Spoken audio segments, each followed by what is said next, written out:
Hello race fans and welcome to the World Touring Car Series live from the Red Bull Ring in Austria here on RaceSpotTV. My name is Peter Mackay and joining me in the commentary box this evening is Nolan Rempel. Nolan, it's been a fantastic season so far here in the World Touring Car Series. Your thoughts heading into this one? Non-stop action is going to be the name of the game here tonight, Peter. Of course, it is the Red Bull Ring, a track that is famed for longer straights and harder braking zones. And in these touring cars, you know that is going to mean some almighty dive bombs up the inside of some of the drivers at this facility. And I can guarantee you that we are in for one barn burner of a race. Watch out for those pile-ups at the apexes of some of these corners, particularly that at turn 3. Yes, there are a lot of big braking zones, as you say, and with these touring cars, well, they don't need any encouragement at all to go for those big passes as well. Let's have a look at how this series has shaped up so far. We kicked off all the way back in January at Silverstone before heading out to the Circuit de Barcelona Catalunya, Brands Hatch, a real familiar circuit for many drivers in this championship. Then on to Interlagos, and last week, well, we had a chaotic round at Donington Park. Will things clean up a bit for the Red Bull Ring? Well, we shall see. Quite different circuits. Will it give up a different result? But we're at the halfway point of the season. Next time out, in 2 weeks' time, we'll go to Barber Motorsports Park in Alabama, Sebring International Raceway in Florida, then on to the Hungaro Ring in Hungary, Mid-Ohio, Silverstone again, and then back to Daytona Road Course for a season finale at the end of April. Now, this is how the championship looks. At the moment, Ross McFarlane at the top of the shop for Pure Sims Esports by just 35 points over Constanguinez, who had a pretty strong round at Donington Park. But Ross McFarlane just making so few mistakes, making it hard to knock him off the top spot.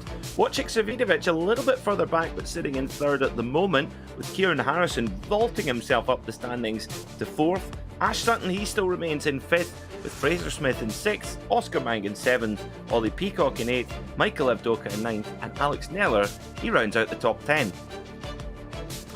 At the top of the AM standings, well, we have Neil Butler for the Majors Carriage FSR Audi crew, followed by Tom Dadswell, Michael Polishek, Jake Blackhall, and Ben Gregory as well, all to play for there in the AM standings at the moment.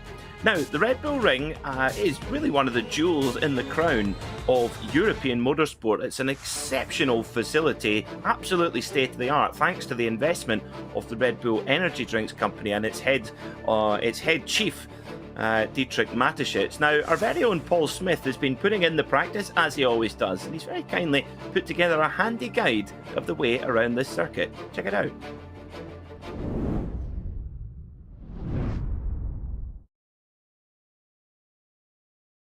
Hello everybody and welcome to round number 6 of the World Touring Car Series here on RaceSpotTV. I'm Paul Smith from Team Mad and I'm going to take you on a lap around the Red Bull Ring here in Austria. 2.6 mile venue. It is certainly a fast track, that's for sure. There are quite a few long sweeping corners as well to contend with these cars. So setup will be key, also so will the slipstream. What's it like to drive around here? It's a tricky track, let's find out.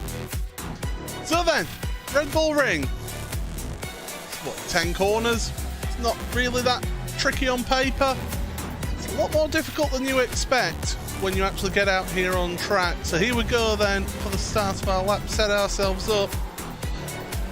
Back end wanted to come around on me then. Onto the throttle, out the final corner, keep it over to the left hand side because it's a right hander is turn number 1, uphill, so you can brake a little bit later. Onto the brakes, get onto the apex, got the power nice and early because you've got to carry that speed up here because it is such a steep incline. Undulations is one of the key words of this track. Turn number 2, it's a nothing corner, but you get yourself over to the left hand side. Turn number 3, onto the brakes nice and late because it's uphill. Get your apex onto the power, and again, carrying that speed along this straight. You're going to see slipstreaming is going to be a key thing around this track. Seems to be saying that every week, to be honest. Downhill braking, so you've got to be careful with your braking. Nicely onto the apex. Could be on the power a little bit earlier than I did then. Run out a little bit further. Around this right here then. Get it over to the right hand side for the left. Tricky corner this because you've got to carry a bit of speed around here. Don't run too far wide. You will get an off track penalty there. Onto the power mid corner. Cut across the inside of that curb. It doesn't really matter there. Track limit abuse will be a thing around this venue, and you will be seeing people taking liberties with track limits. Everyone at RaceSpot knows that's a hot topic for me, but if iRacing allows it, we're going to use it. Through the final corner there, carrying the speed. That's the important thing, is carrying the speed through those corners across the line to set your lap time then. So it's going to be about carrying that speed out of corners, about getting the run on straights on your competitors, and to really make the most of these braking opportunities into turn 1, into turn 3, into turn 4. Those are your key overtaking opportunities around this venue. Hope you enjoy this because this will be a fun-filled race.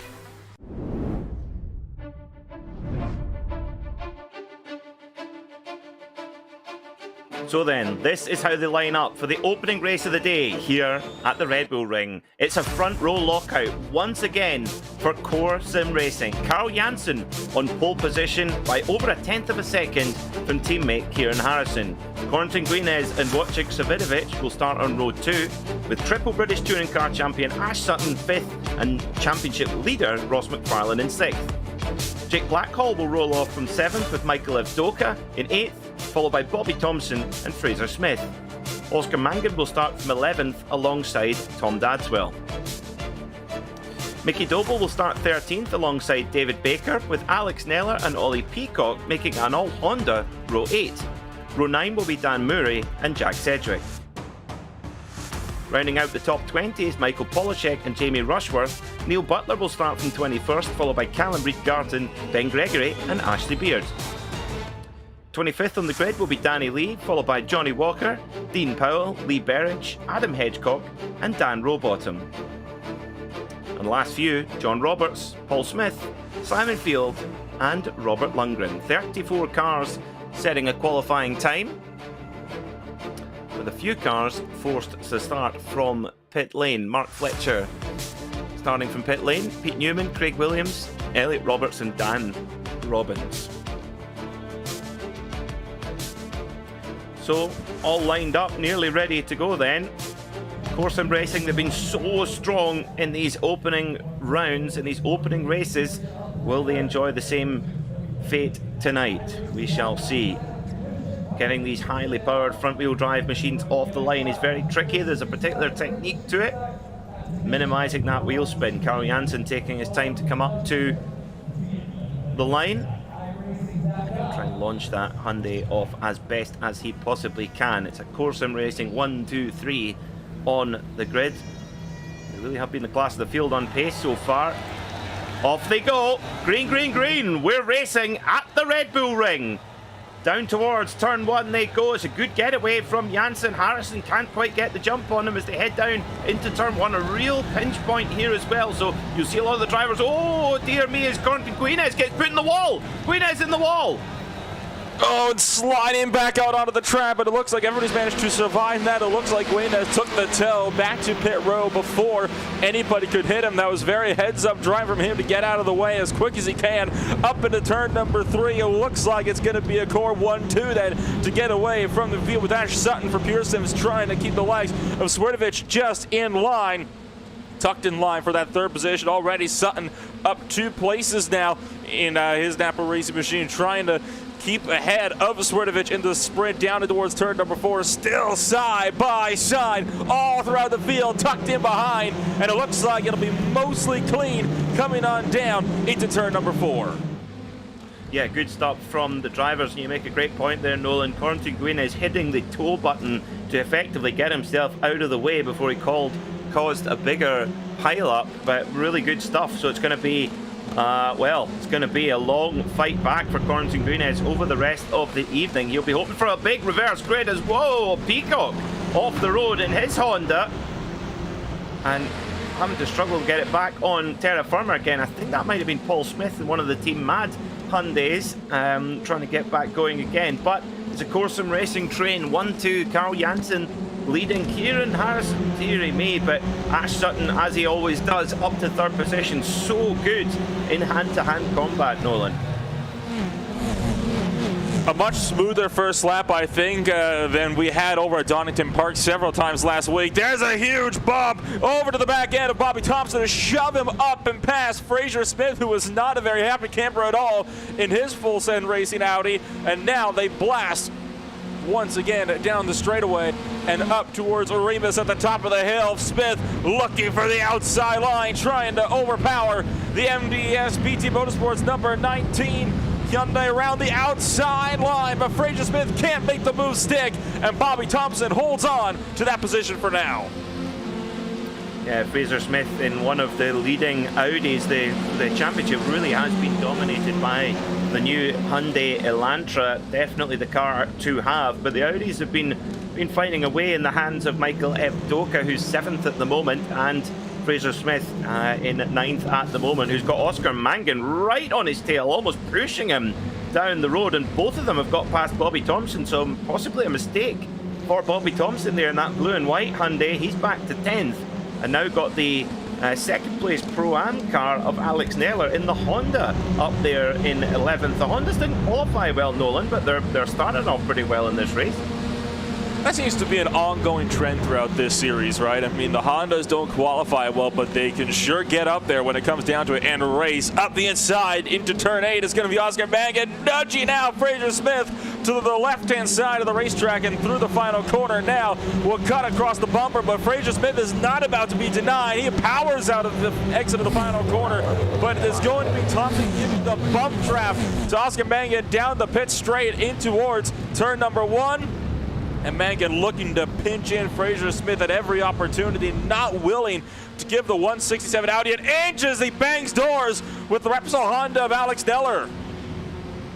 Fastest lap of the race goes to Ash Sutton at 1 minute 39.994. Interestingly, Carl Janssen went a tenth of a second quicker, but his lap did not count because of track limits. Whoa, as Fraser Smith gets nerfed off the road. Dear oh dear, or was that Polishek? No, it was, I think, oh, yes, it was Fraser Smith. I was right the first time. Goodness me. Oh. Look at Sedgwick. Look at Sedgwick in the Craig Setup Shop Honda, the blue and yellow car, heading down towards the midsection there. They're 3 wide. Oh my goodness me, this surely can't fit. Oh, who's going to come off better or worse? Fraser Smith getting bullied out a little bit there. still 3 wide, even on corner exit, and now Polishek cuts across to the left-hand side, and there's Smith back up the inside of 3 wide, and now it's Sedgwick to give a bit of a bump to the back end of the 167 Audi. This is absolutely amazing racing that we're seeing in the middle portions of the circuit, where it usually is so processional in just about every other racing series that ever comes to the Red Bull Ring. Not the touring cars, though. They want to have a solid go at it. There's Quarantine has been nudged out wide and up onto the curves, and it just gets into the number 1 car there of Ash Sutton, and goes head on into one of the worst angles he could have possibly hit into that tire barrier.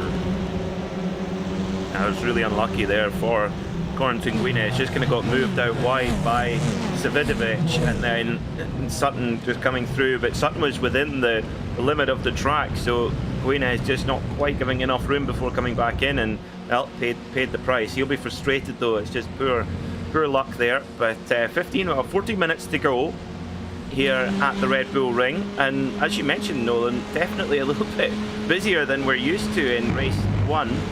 Normally race 2 and 3 we see this amount of jostling for position, but out at the front it's Carl Janssen and Kieran Harrison, and the fastest lap of the race goes to Kieran Harrison, 1:39.709, about, well, 0.2 of a second quicker than Sutton's previous benchmark.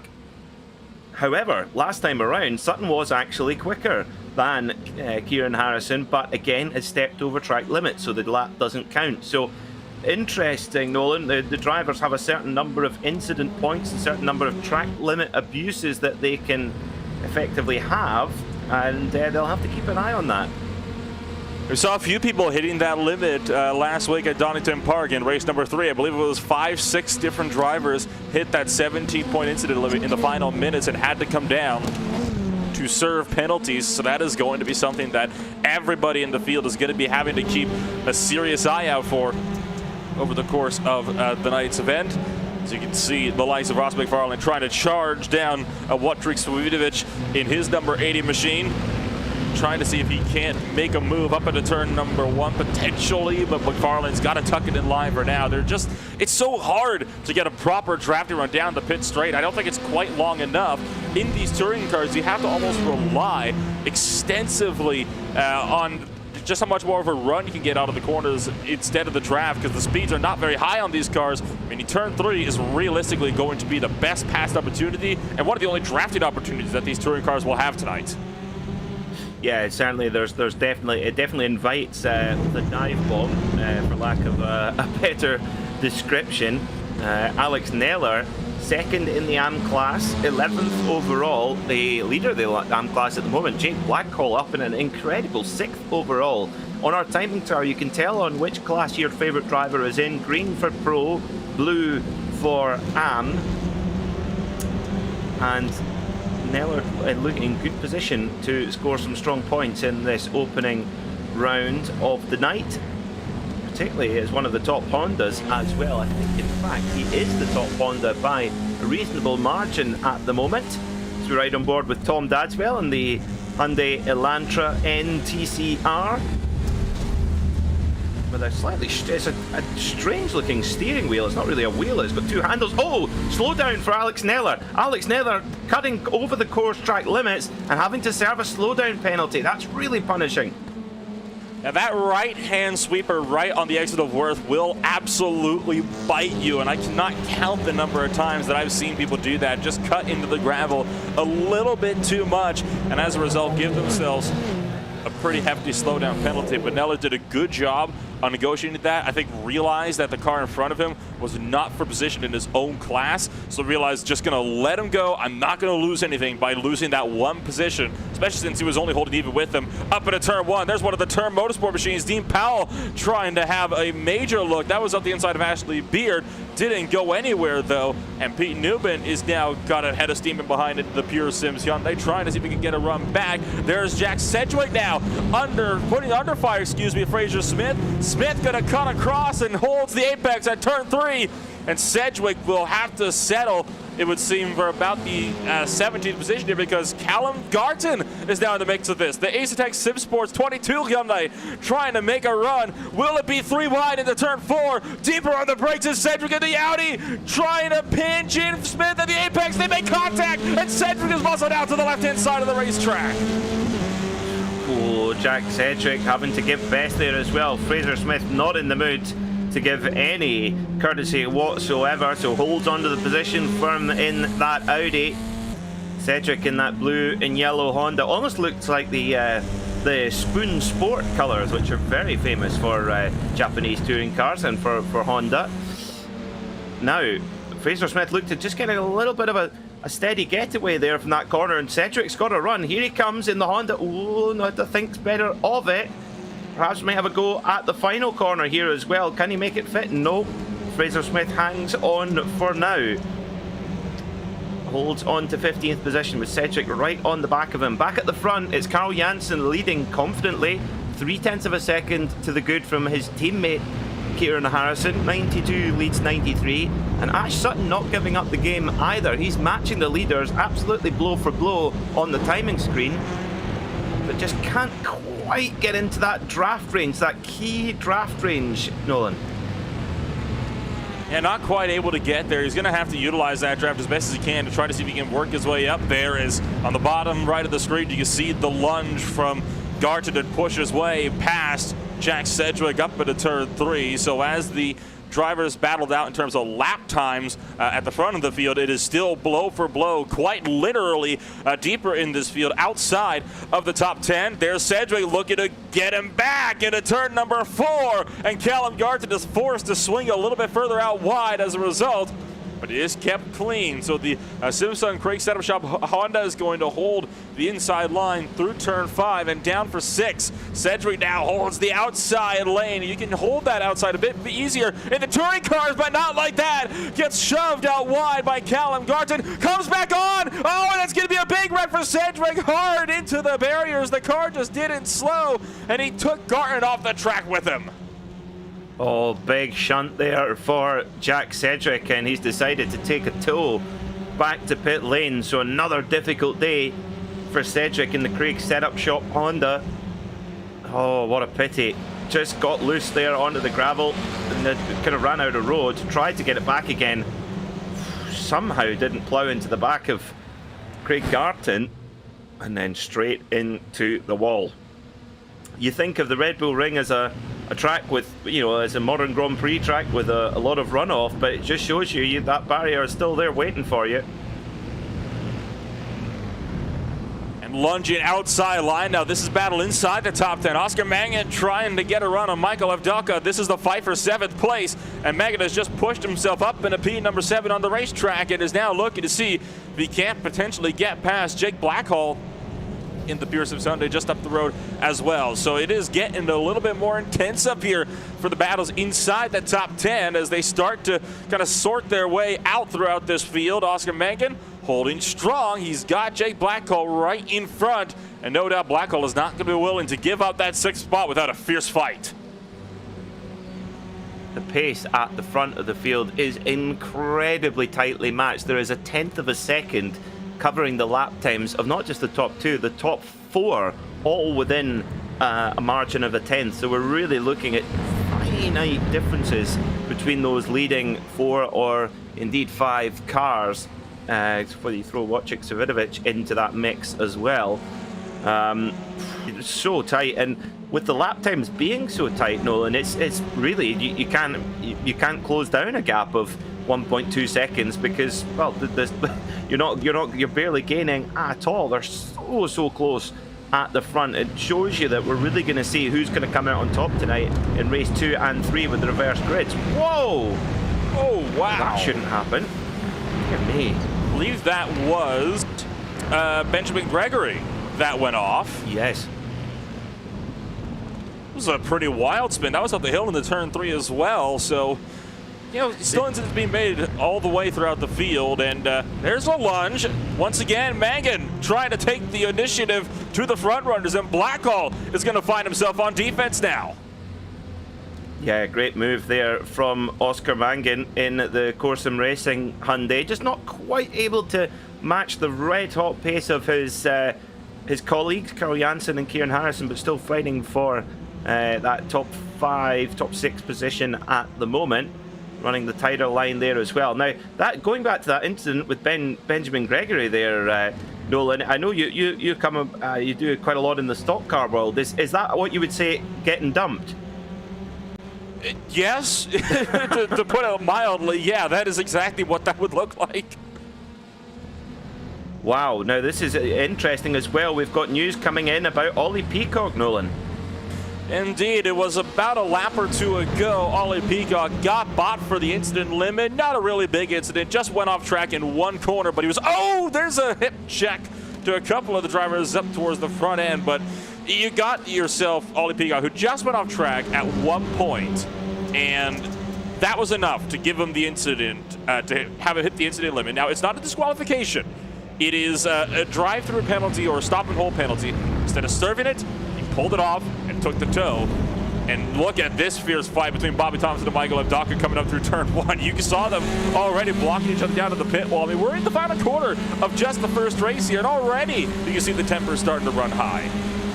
Yeah, the emotion certainly was running very, very hot last time out at Donington Park, and the race 3 was where it really boiled over, for lack of a better word. But 4 minutes to go. To give you an impression, viewers, about the iRacing incident limit, the way it works is if you step over track limits, you're given 1 incident point. If you spin, you're given 2 incident points. And if you hit another car, you're given 4 incident points. And unfortunately, you can be rammed from the back and you will be given the 4 incident points as well. So it can be 17 incident points. They can rack up very, very quickly. As whoa, there you go, there's one. Whoa. Dan Rowbottom shunting one of the Pearsons cars off the road. Neil Butler. There was actually Neil Butler that got pushed off yes. by Danny Rowbottom. It was, yeah, Rowbottom shunting Butler straight off the circuit. Let's watch this again. Unceremonious. Then that gravel doesn't slow the car much, and poof. He just didn't get off him, did he? I mean, that was what had happened there with Danny Rowbottom. I mean, he was deep into the brakes, and okay, I gotta say, that's one of the weirdest moments I think I've seen at a touring car race. But I think maybe the bumper digging into the gravel trap, it's not unheard of. It's certainly happened before, just never seen it on iRacing before. Ah, there you go. Well, Dan Rowbottom going for a drive-through penalty. That's not to do with that incident directly, or stop-go, I should say. It's not to do with that directly because he must have exceeded the incident point limit. So he did by 1. Dear me. Well, there you go. It just shows you that that's going to be a factor tonight, particularly when we get to our reverse grid races, Nolan. He's not the only one. Simon Field in a similar boat. He's also in pit road, and this is a fight that could send a couple more drivers down to pit road mighty, mighty quickly. Look at Williams up the inside of Jamie Rushworth. These are 2 of the Craig Setup Shop cars that are duking it out side by side, and Callum Gartner, the Acidex Sim Sports machine, just wants to find a way through, right? And he's being just bullied out of line wherever he goes. You got Lee Beeridge as well in the boosted Hyundai in the number 54 car as well, looking a bit feisty. Just in the wings as well. So you got 2 wide, 2 rows deep, and there's just nowhere for Gartner to go. I mean, you can see him trying to force a hole, but they're not letting him force the hole, and he makes contact there with Elliott Roberts. That caused him to turn into Craig Williams. Luckily, though, the 2 Hondas didn't turn each other. There's a bit more of a bump there from Williams to Roberts, and that opens up the door for Gartner to try to sweep through on the inside. And remember, Craig Williams started from the back of the pack. And he's now up into 19th position, so great drive from Craig Williams of Craig's Setup Shop, one of our series sponsors, alongside 3M UK. And I tell you what, in racing at this intense, you need a pair of 3M Sim Racing gloves to keep those sweaty palms nice and grippy on the steering wheel. And goodness me, we've got a punch-up going on here as well. Bobby Thompson in the mix here as well. Boff! Oh dear me, Evdoka getting shoved out and coming back onto the circuit again.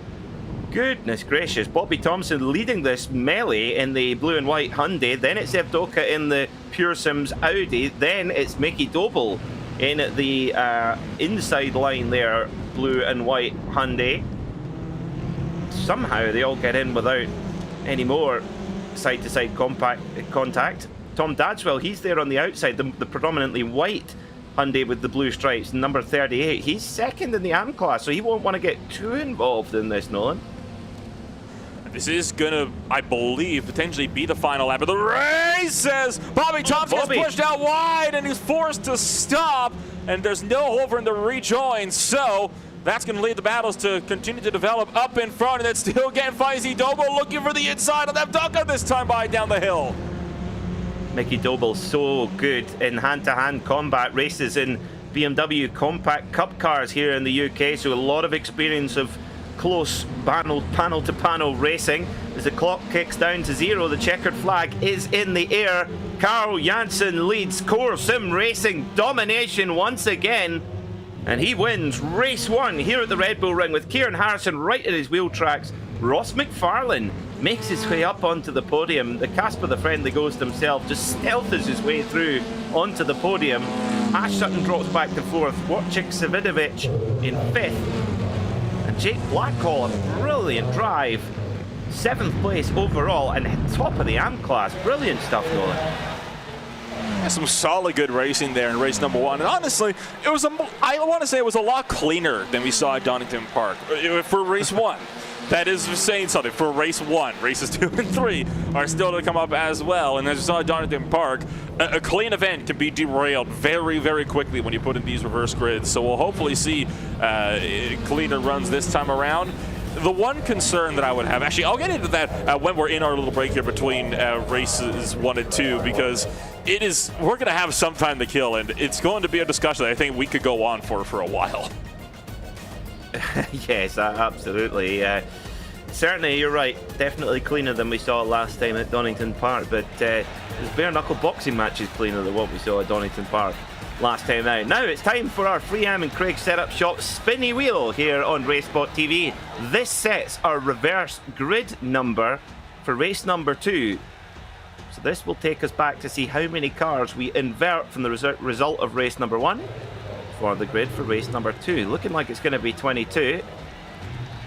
I don't know about you, but that's looking like 22. It is. So that means then that it will be Pete Newman, the number 58, who will start on pole position for race 2. But let's look at our results from race 1. 12 laps the distance of that 20-minute encounter, with Kieran Harrison taking the fastest lap of the race. Carl Janssen, the Super Swede, clocks up another win here in the World Touring Car Series by 0.4 of a second from his teammate Kieran Harrison. Ross McFarlane, once again, Mr. Consistency himself, gets up onto the podium. Good run from Ash Sutton in the number 1 Napa Racing Hyundai in 4th, with Wojciech Savidovic in 5th. Oscar Mangan fought his way all the way up to 6th position with a lot of stiff opposition. A good drive from him, with Jake Blackhall taking the AM class victory. 7th overall, a good chunk of points for Jake. Mickey Doble finished in 8th, with Tom Dadswell in 9th, and Michael Polishek rounding out the top 10, and the first non-Hyundai, the top 9 places covered by the Korean machine. Alex Neller was 2nd in the AM class, 11th overall. A good run for Alex. David Baker, he finished in 12th, with Fraser Smith in 13th after a strong run early on, but faded back as the race progressed. Mark Fletcher was 14th, followed by Jamie Rushworth, Callum Reid-Garton, Craig Williams from the back of the pack, don't forget, to finish in 17th. Good run from Craig. Lee Berridge was 18th, with Ashley Beard in 19th, and Ben Gregory, despite that crash, rounding out the top 20. Dean Powell came home in 21st for Turn Racing Hyundai, with Pete Newman in 22nd, confirming that he will be our pole sitter for race 2. And unfortunately that means poor old Elliot Roberts, he's the place you do not want to be, the last driver to miss out on the reverse grid. So he will start from 23rd where he finished. Our very own Paul Smith, he's 24th, followed by Adam Hedgecock, John Roberts, Johnny Walker from Freeham UK, Robert Lundgren in 28th, Dan Robbins in 29th, and Michael Evdoka back into 30th. Remember, he was fighting up the front of the pack as well. Simon Field was 31st, followed by Dan Murray and Danny Lee. Now, a couple of big names here. Bobby Thompson, by virtue of that incident towards the end of the race, he came home in 34th. Dan Rowbottom 35th after that stop-go penalty.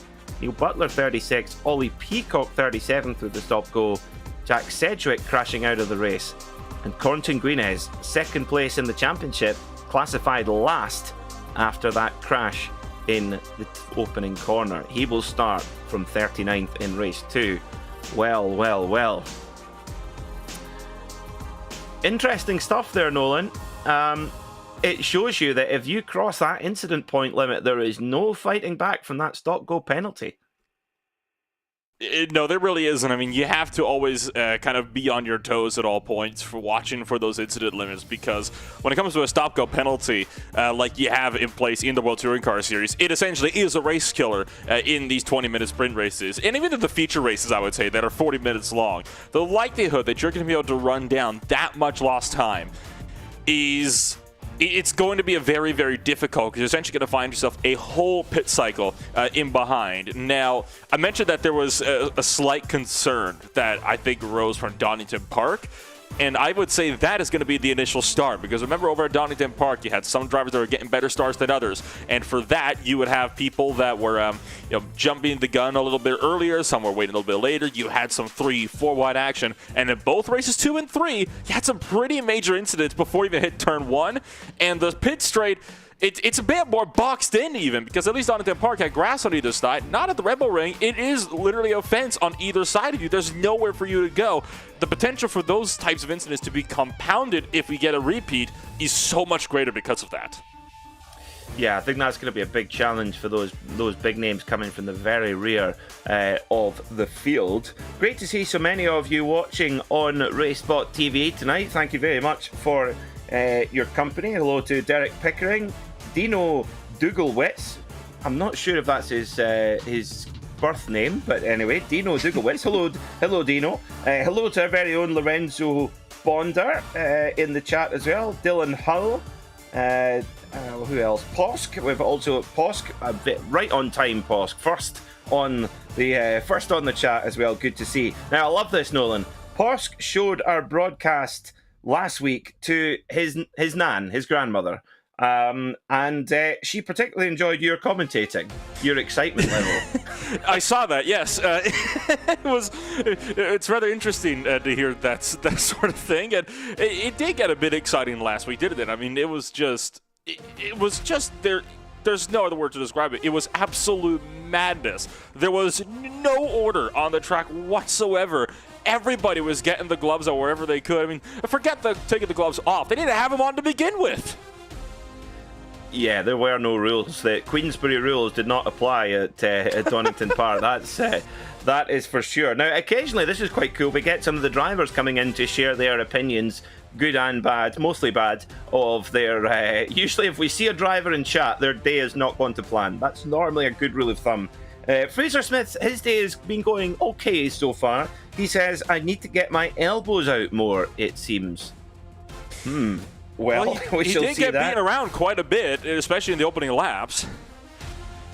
And yes, Fraser saying that he was nowhere near Ben Gregory. Ben Gregory turned himself across the nose of Fraser's teammate, who I think at that point was Michael Polishek, who was in the middle of that battle. So there you go. The drivers also, this is the benefit of our RaceSpotTV chat, the drivers do get a right of reply to if they want it, to any comments made in the chat. But do let us know what you think of the action so far. It's Peter Mackay here alongside Nolan Rempel in the RaceSpotTV commentary box. Here on the iRacing Simulator, the World Touring Car Series, a brand new championship by World Sim Racing Leagues. If you like this style of racing, well, the World Sim Racing Leagues do a fantastic GT championship, which we broadcast here on RaceSpotTV on Monday evenings as well, which is well worth a watch. And some familiar faces from this championship take part in both as well.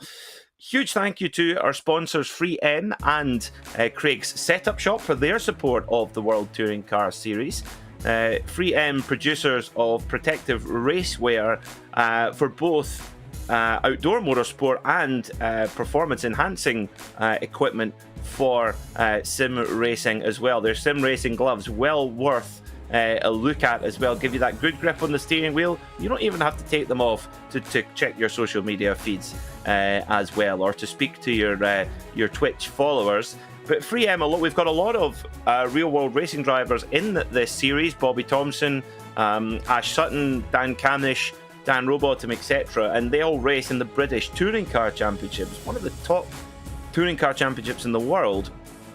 If not the top, if you ask them, I'm sure they'll tell you it's the top touring car championship. Depends what you define touring cars. Some people would say supercars in Australia, but they're particularly special touring cars. It must be said.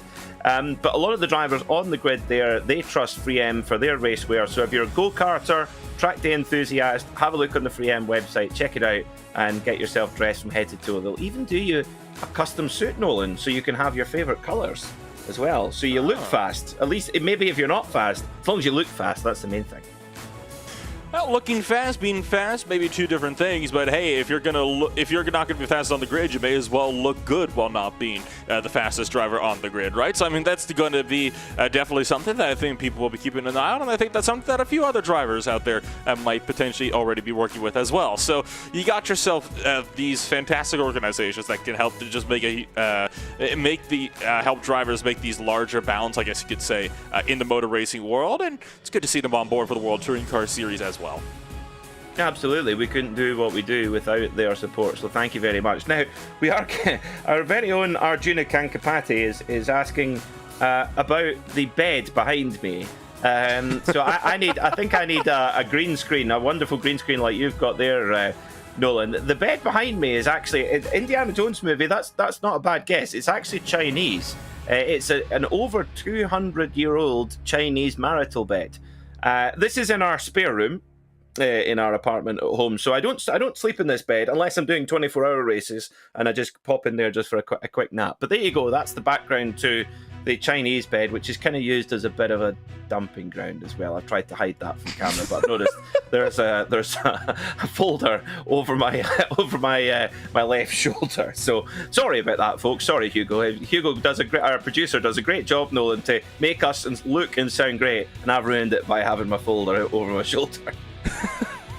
Oh, I'm sure it'll be fine. It's one of those things where it's like people can understand that. I'm pretty sure we all have not the cleanest rooms in the world, myself included. So it's gonna be one of those things that we work around it. We work with what we've got. We do. For the eagle-eyed among you, I can guarantee that between race 2 and 3, when we come back to chat to you, that folder will have mythically disappeared to underneath the desk. So it's not in the way. Not too long before we get back going again. Two races coming up tonight. There are about 3 minutes left or so in warm-up. And the driver's just taking a quick look to see how the track conditions may have changed, because, you know, if we get there we go, Nolan, quite a high track temperature there, 36 degrees Celsius on the tarmac. What effect could that have to the tyres and indeed the driver's reactions? A bit of a higher track temperature, and of course changing track temps is definitely not something that is out of the ordinary. I mean, again, going to be referencing Donny Park once again. Remember, race 1, you had partly cloudy skies. Then all of a sudden, you get around to race 2, 100% humidity, and it looks like it was storm season.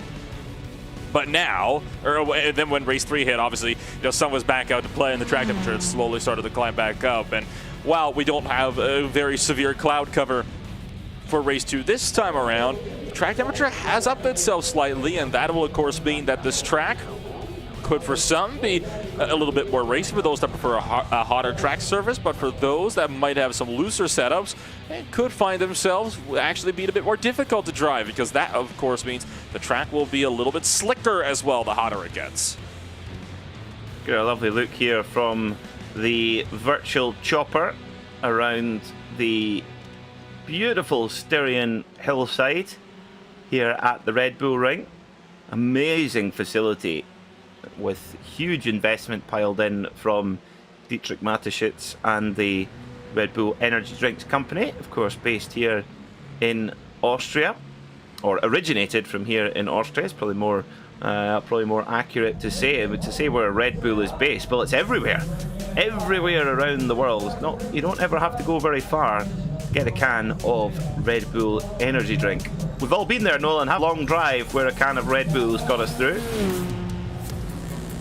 I don't do a lot of road trips. The last road trip I actually remember doing where it was like long times on the road was this was when I was very young, and it was a cross country thing, but that was just because at that point we couldn't afford plane tickets, right? So it was like the next best option we got, and I don't quite remember Red Bull being involved in any way, but it honestly wouldn't have surprised me considering it was, on the road, sunrise to sunset essentially.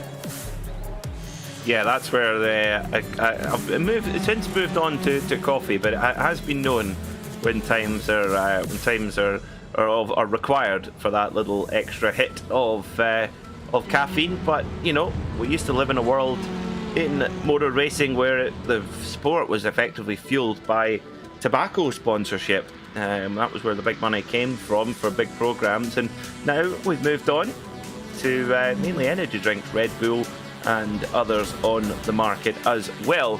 Warm-up nearly finished, just clicking to 0, so the drivers will line up for race 2 very shortly, and we'll be back to racing action in just a moment. We've some good advice here from Dino Dougalwitz saying just clamp a bed sheet along the top of the bed frame and to the curtain pole and you're sorted. More life hacks are available. That's very helpful. I think I may get in slight trouble if I clamp a bed sheet to the antique Chinese bed. So I think I might get in trouble. Anyway, touring car racing. Pete Newman starts on pole position alongside Dean Powell, with Ben Gregory and Ashley Beard on row 2.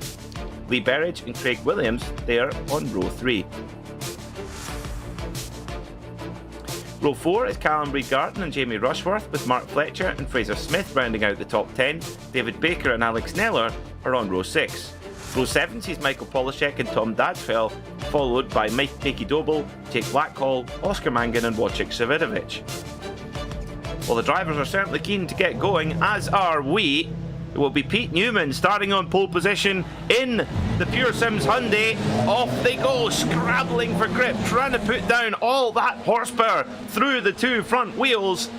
Off they go towards turn 1. It's a good start from Newman. He's got Gregory there in the boosted car. Good start from Ben Gregory in the 113. So putting that disappointment of the last race behind him, and he's right off in hot pursuit of Newman. It was a very clean start overall, and as the field thunders on up towards turn number 3, we look set to see some of the battles come to a little bit of a head here as we get set to go into the hardest braking zone that we got on the racing circuit. Look at the lunge for one of the core drivers, Carl Jensen, making up about 4 places in just that one braking zone. And out of 3, down for 4, it looks like it'll be a solid getaway for the top 2 of Newman and Gregory, with Dean Powell under fire for 3rd by Mark Fletcher just in behind them.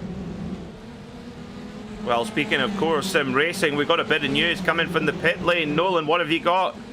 Corentin Guinez, the driver that was knocked out of race 1 out of the first corner, not even starting race 2. So this is a huge blow to Guinez for his potential run at this race as we go side by side for the race lead. Massively important for the championship there for Guinez, but back at the front, Pete Newman has got Ben Gregory all over the back of him. Remember, Newman Pro class, Gregory in the AM class, but he's not letting that get him down at all. Ben Gregory doing a bit of giant killing as they go 4-5 wide behind into the final couple of corners to complete this opening lap of race 2 here at the Red Bull Ring. But Newman hangs on for now, and Fletcher in the mix there as well in the white, red and black Audi. You see them still fanning that behind as well as Gregory thinks about another peek to the inside into turn 1. Opted against it at the last moment, but maybe could have something in the sprint down towards turn number 3. And it is going to be, this could be by far one of the more thrilling fights for the lead that we have seen in some time. Once again, looks for the inside, and this time he's gonna commit. Gregory down the inside, contact! Pete Newman gets busted out wide on the left-hand side. Oh, and it's a big crash just behind the run up to turn number 3. 3-4 cars spun off course. What on earth has happened back here? Well, we'll try and get a look at it for you again. I think it was Callum Reed-Garton who was involved in that in the Hyundai Works coloured machine. But Gregory makes the move then on Newman with a little bit of side-to-side contact. Gregory leading with Fletcher now up to second, so I think Newman maybe gave best then after that move. Let's have a look then and try and dissect this. Callum Reed, strange contact there. Callum Reed-Garton gets just touched to the side and has a violent switch to the side there. I think that was Oscar Mangan who was involved in that incident. Could be wrong, or was it Kieran Harrison? I think it could actually be Kieran Harrison. Oh, Kieran Harrison's luck just continues to elude him. Yeah, Kieran Harrison showing in 33rd place out of 37 cars at the moment. So I'm educated guess, Nolan. I guess it was the 93 car of Harrison. Unfortunate news for a couple of those drivers who are looking so good, but I think the good news is you saw the absolute hornet's nest.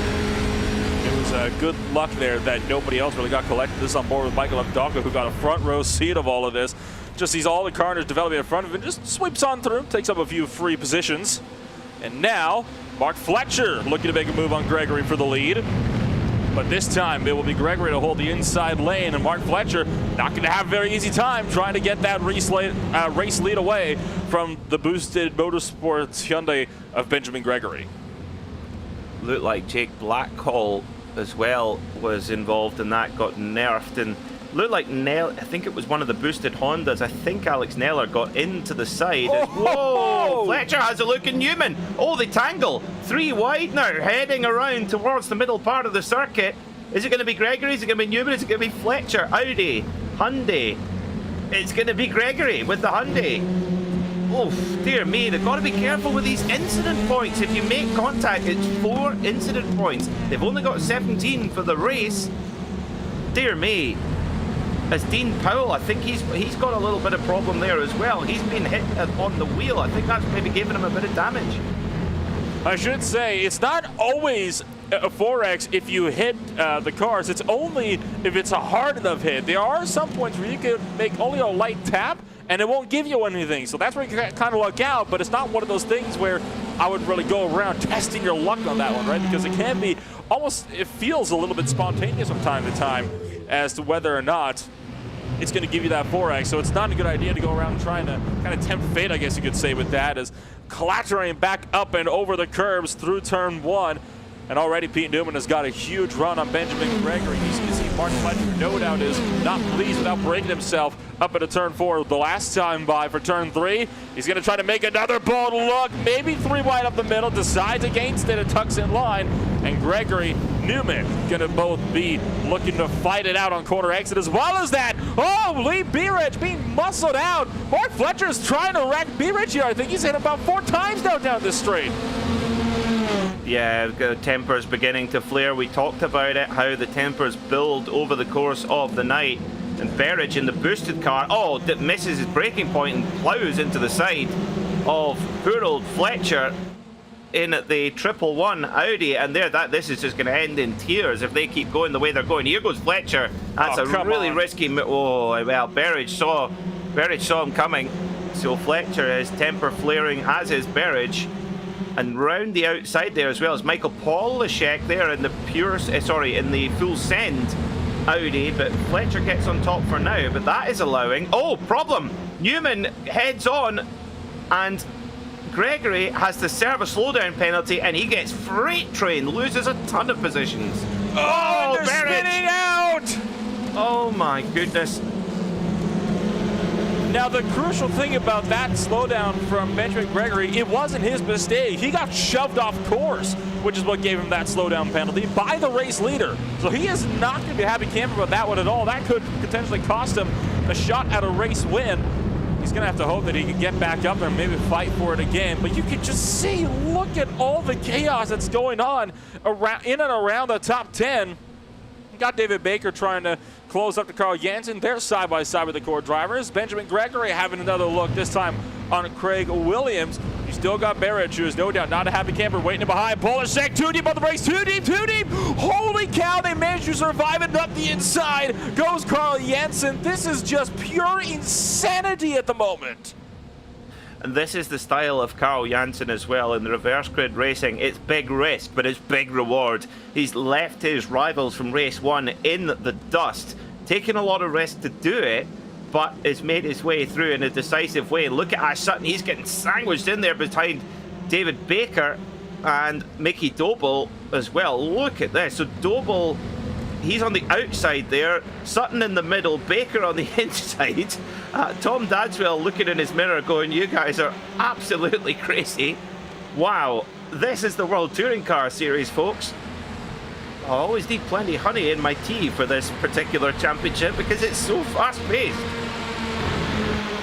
We almost need to be on a bit of a sugar high if we want to be able to keep up with everything that's going on at the moment. You see Mangan trying to force the inside and force the issue on David Baker, but forced to back out. David Baker cut across the nose and was not about to be denied his run to the apex. You've also got Doble, McFarlane, Swirdovich, Powell all in the mix of this as well. Blocked out of the pit wall is going to be Ash Sutton as Michael Polishek gonna force out the number 1 car. 3 wide and the turn 1 doesn't go. Sutton cuts across, goes for the over-under. 3 wide on corner exit now. And Ash Sutton has got a major head of steam as a result of that one, and no slowdown penalty. Thought he might get it. Polishek's getting bottled out, beaten and banging left, right, center, front, and back. Just wherever you look, somebody's running into someone. It looks like a high-speed pace slap at the moment.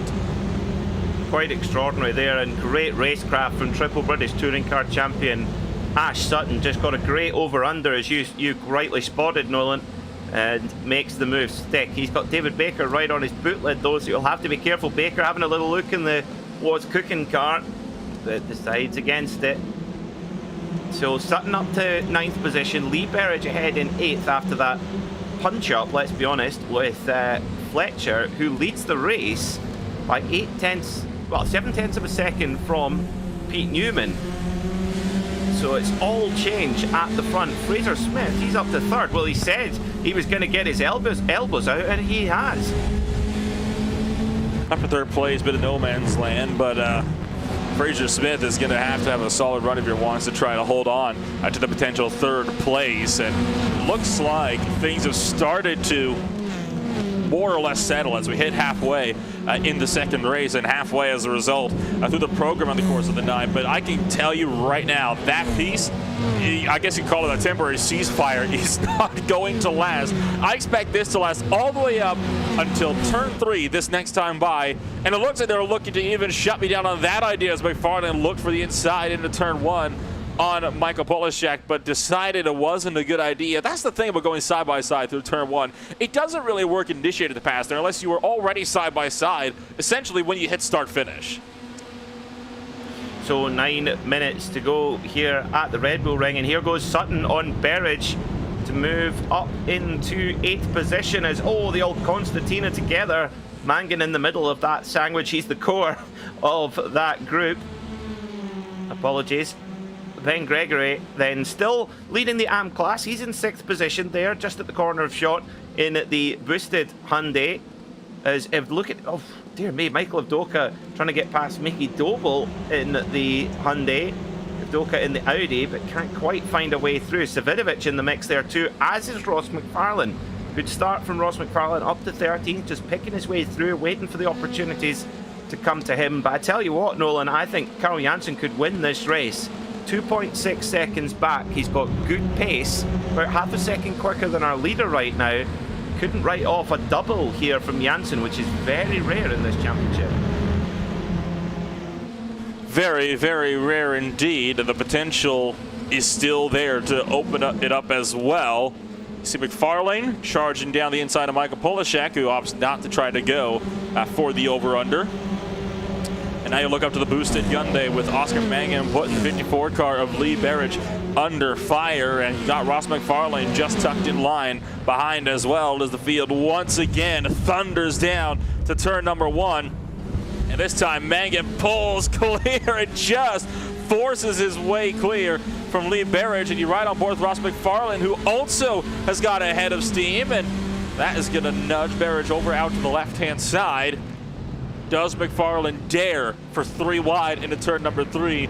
Going to be the smarter man to decide to not take along the philosophy that everybody else seems to have been taking so far in this race, where if there's a hole, you take it no matter how many wide you're trying to put it. Lee Berridge still holds the outside out of 3.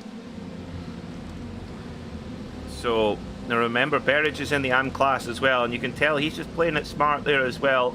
Racing clean, racing fair, as is Ross McFarlane. He makes his way through, and again, no unnecessary risk there from McFarlane. But got a good run there and followed Mangan to get that move done and dusted. So Mark Fletcher leads the race then from Pete Newman. Is Wojciech Savidovic making a move here through the technical section? Can he get the move done? There's a lot of switchbacks here. You might be on the inside line, but if you don't get the move done on the exit of the corner, you can get it basically sent straight back to you, and that's exactly what happened there. Wojciech's tried to make that move, but couldn't get it done, and now here comes Berridge on the fight back. Shows his nose up the inside. Savidovic leaving the door open. Whoa. Savidovic very good through that final corner, and here comes Mickey Doble now in the white and blue Hyundai on the inside. And now Michael Abdaka trying to make it 3 wide, but Mickey Doble covers him off. And Doble goes through, and oh, Abdaka forces the hole as well, and Lee Berridge gets pushed off the track.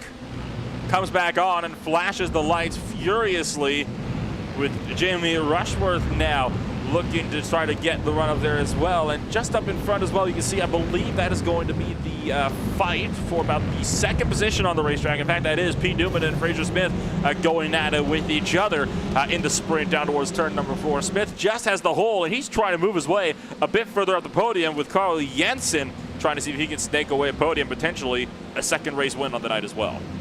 Yeah, watch for Janssen, because Fraser Smith's got his hands full with Pete Newman. Well, they've got their hands full with each other. Janssen could be the stealth artist here as well, and if he can get through here quickly, got a chance for this race. As whoa, a little bit of off-track excursion there. I think that's Oscar Mangan in the heat of the pack. His teammate, Kieran Harrison, who got taken out early on. Where is Kieran? Kieran has made his way back up to 20th position. A great fight back from him. Maybe he'll be able to recover in the reverse grid in race 3. We'll see. But here goes Janssen. Janssen up the inside of Pete Newman. Runs Newman out to the paint where there's less grip there.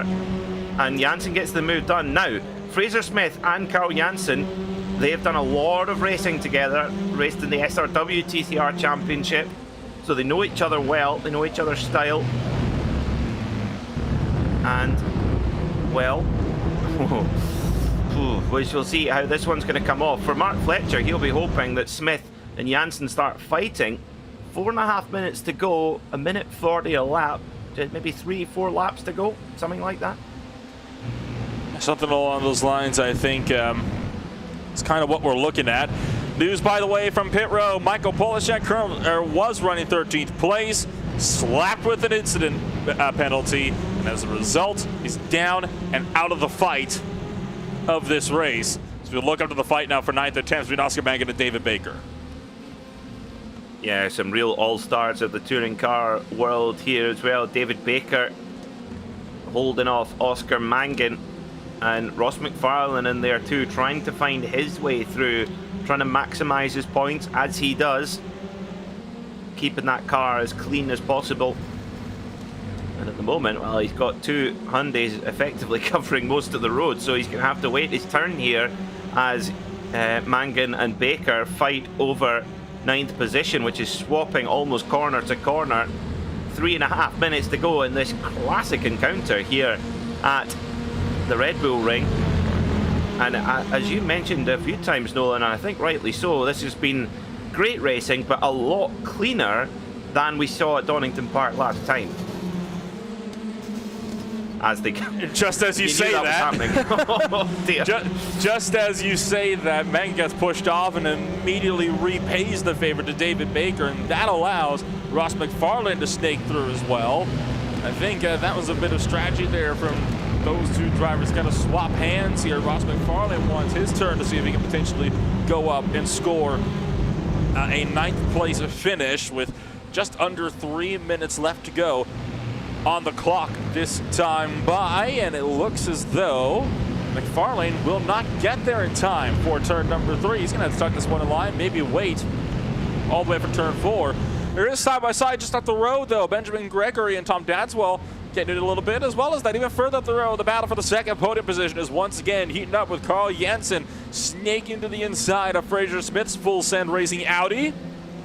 And these battles, particularly for these podium positions, have been very, very dignified so far. You can see Fraser Smith just going to let Jensen sweep through, and no contact being made. He's going to let him have that second place, for now at least. Oh, you can be sure. The key part of that sentence, for now, you can be sure that Fraser Smith will do everything in his power to get that second position back. Now, the danger here, though, the worry is in the cockpit of the 111 Audi. Leading the field right now, Mark Fletcher was nearly a second slower than Janssen last time by. So Janssen and indeed Smith. Smith's got some good pace as well. Both Janssen and Smith are quite a lot faster than Fletcher. However, we've just got one lap to go. It's going to be the white flag coming out for these drivers. So this is the last lap of the second race of 3 here in the World Touring Car Series from the Red Bull Ring. Can Carl Janssen do a 1 and 2 double? It's not. We don't see it very often with the reverse grid format, but Janssen, he is on it tonight here in Austria, and he's all over the back of Fletcher. This is going to be really difficult, Nolan, to keep a charging Janssen at bay. Drafting up in the run down towards turn number 3. Does Carl Janssen have the overspeed? Looks to the left-hand side. It's deeper on the brakes. The Sim Sports machine is going to have to keep it steady here. Janssen gets the crossover out of turn 3 in a mad dash down the back straightaway. Oh, even despite a bit of contact from the rear from Fraser Smith, Carl Janssen's able to get the run as well. Fletcher tried to defend as best that he could, trying to run Janssen out wide as well. They nearly touch wing mirrors here. They head into the mid part of the lap. Fletcher's going to try his best to tough it out, but Janssen's got brilliant drive and gets the move done. Janssen to the lead on the final lap here at the Red Bull Ring. Oh, Fletcher's not giving it up though in that Audi.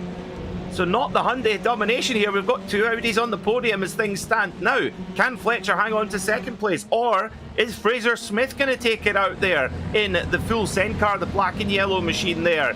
But Janssen looks to be pulling a gap every corner. The Super Sweet has been so strong tonight in that number 92 car. We're on the last lap as, oh, Fletcher's still not giving it up though. He's throwing everything at it in that 111 Audi. Round the final corner they come. Checkered flag in the air. It's going to be Carl Janssen from 22nd on the grid. What a drive from the Corsim Racing star. Fletcher hangs on to second with Fraser Smith in third. And our pole sitter, Pete Newman, comes home in fourth. What a race, Nolan.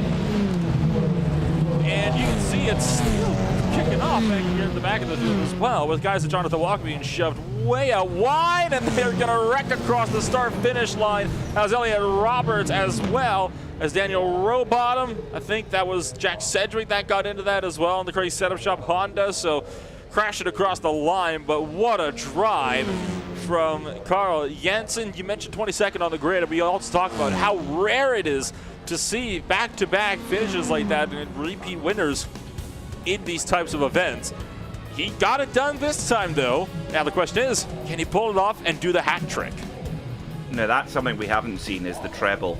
The treble would be very special to see, but let's see what the spinny wheel has for us. How many places will be inverted? Let's see what the 3M and Craig Setup Shop's spinny wheel has for us now. There's some big numbers on there. Is it going to be a big one? Is it going to be a small one? Are we going to have a doubler of the 22? No, 25. I think, yeah. Oh, so it'd just be a little bit harder for Carl Janssen, 3 positions further back than race 2. It's possible, Nolan. Possibility is there, and he did it this time around. 3 spots. Shouldn't be too big of a task. Certainly, for someone of his level, absolutely. So confirming then, Carl Janssen, a double winner so far here at the Red Bull Ring with 1 to go. Can he make it a treble? Well, do not go anywhere to see if the Super Swede can do it. Mark Fletcher and Fraser Smith get 2 Audis on the podium, breaking up the Hyundai domination. Pete Newman from pole position brings it home in 4th, a great drive from the Pure Sims esports driver. Ash Sutton once again using his great racecraft to get up to 5th, with Tom Dadswell, the top of the AMPAC, in 6th place. Oscar Mangan was 7th, followed by Ben Gregory, and Ross McFarlane making his way up the field to 9th, with Craig Williams rounding out the top 10 in the first of the Hondas. David Baker was 11th for Knight Rider Motorsports, followed by Wojciech Savidovic, Mickey Doble, Jamie Rushworth, and Michael Doka. Lee Berridge was 16th after a pretty bruising encounter with our 2nd place driver Mark Fletcher. Kieran Harrison fought his way back to 17th, just 14 seconds off the lead after being put in the wall on lap 1. That is quite an extraordinary drive. We didn't get to see much of it, but that is mighty impressive. Ollie Peacock finished in 18th, with Dean Powell and Elliot Roberts rounding out the top 20. The Halfords Cataclane Racing driver Dan Rowbottom finished in 21st, followed by Alex Neller, Jack Sedgwick, Neil Butler, and Jonathan Walker from 3M UK. Ashley Beard was 26th, followed by Turn Racing's Danny Lee, Team Mad, Paul Smith, John Roberts, and Adam Hedgecock. 31st was Simon Field, followed by Robert Lundgren, Dan Robbins, Jake Blackhall, Michael Polishek, Bobby Thompson, and Callum Garton. And don't forget, 2nd place in the championship coming into this round, Corentin Guinez did not take the start of race 2 and did not score in race 1. So a bad night for Corentin Guinez. Oh, well, what a finish to that race, Nolan. That's what we come to see. Oh, absolutely. I mean, that was the definition of an exciting touring car race, especially at the Red Bull Ring. And it is still not over, right? You've still got one more race, one more bout of 20 minutes left to go. And race 2, it got a bit more hairy that last time by. As always, race 1 was very, very civilized. Race 2 got a bit more out there. Race 3, it's not going to be out there at all. That's where it's going to be, just complete and utter carnage from lights out down to the checkered flag. And you already had a few guys that were looking to kind of get the gloves out. One of those drivers was Lee Berridge, who we haven't really seen a whole lot of this season. He was getting mighty aggressive, though, some of those drivers. It seems to me he might be done being bullied around. He certainly wasn't letting these pro guys push him around, that is for sure, Nolan. And, we're going to have a chat to our very own Paul Smith, who we haven't talked much about Paul tonight after his wonderful track guide. We can see how his night has been going. I wonder if we can get him into our interview room so we can have a chat to Paul Smith and see how things are there from the driver's seat at the Red Bull Ring. Paul, how's it going so far, my friend? It would be going a lot better if Arjuna had built a better spinny wheel and actually given me pole position, but there we go. It's been all fun and games at the back. I've not got the pace of this track at all. Just whatever I try just doesn't seem to be working out there. So it's a bit of a bear fight at times out there. There's some questionable dive bombs being made, but fortunately I've managed to miss most of them. I see. Now, is this because you just can't bring yourself to abuse the track limits? Your principles don't allow you to do that, Paul, at this track. If you'd have been watching my my car, you would be seeing that I'm abusing the track limits just like everybody else. I've already had a rant on my stream about the track limits around here before qualifying, so it's been I mean, let's see what happens in this final race. Hopefully people calm a little bit down, because some of the stuff that I'm seeing further back is it's pushing the limits, shall we say. I tell you what, Paul, you should be a diplomat. I think I think you would be very adept to that. You could be kung fu artist by day, diplomat by night, or the other way around. I mean, look, at the end of the day, when you're in the heat of the moment, you can't really judge things. You've got to go away and look at things in the cold light of day. So you know it's all well and good coming in here. There's no point in me ranting and raving in here, because if I haven't watched the replay back and it ends up being my fault, then I'll just make myself look a fool. So that's why you just got to think about things and try and be calm.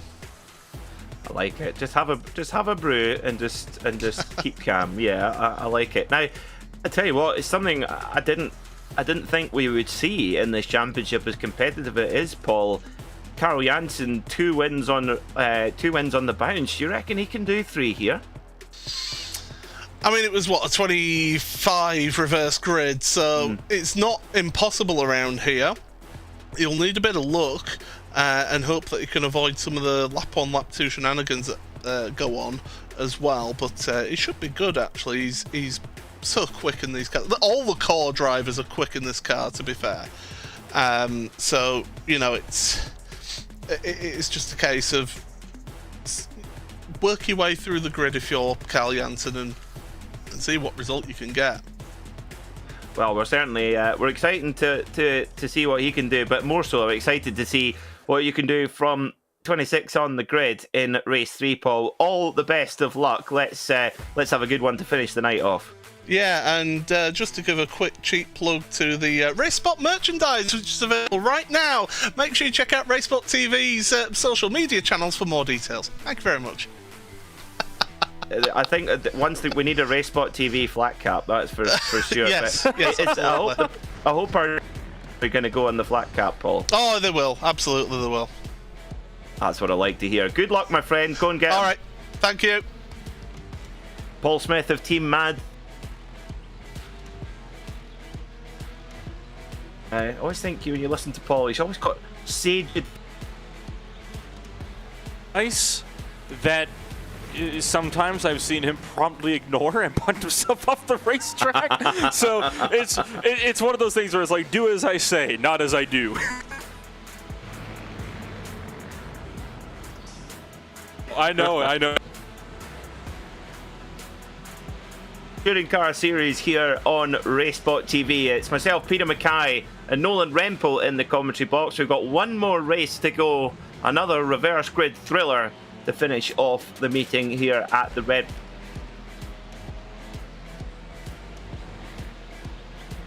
In protective racewear and sim racing apparel as well, and also to Craig's Setup Shop, who provide fantastic setups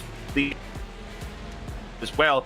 iRacing simulator, everything you could change and fiddle with on a real world racing car, you can do so here in the iRacing platform. It's incredibly deep, but